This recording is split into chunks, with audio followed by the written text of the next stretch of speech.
Ny maizina rehetrarehetra mba hahatonga antsika tena hifantoka tsara amin'izao fandaharana izao. Hivavaka isika.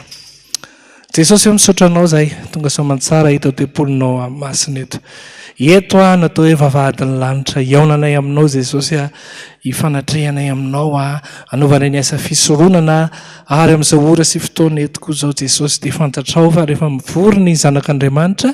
dia mba tonga manatrika eo Satana. Tsy havenanay ananjary eto izy Jesosy fa mba mangataka amin'ny anaranao Jesosy da ataovy tena mifantoka tsara ao aminao zay ary ianao Jesosy efa nanao ny tenim-pahefana manao hoe ary ireo famantaran'izao nanarak'izay mino moka dia mini amin'ny anarako izy hiteny amin'ny fiteny izay tsy mbola hainy izy indray menarana izy ary na dia misotro zao mahafaty azy izy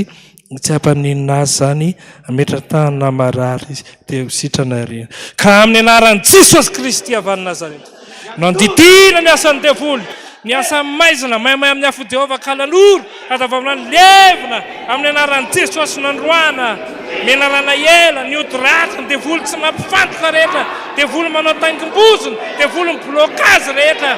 amin'ny anaran'i Jesosy Kristy avana miala ianao Satana tsy manan-kely tsy manam-pahefana eto amin'ity toerana miala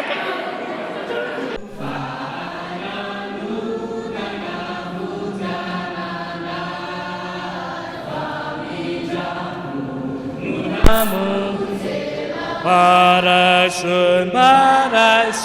narira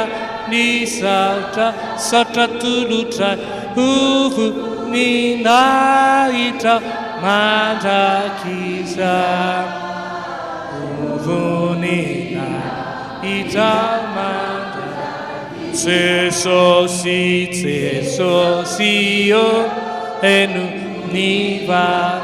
Atonai amin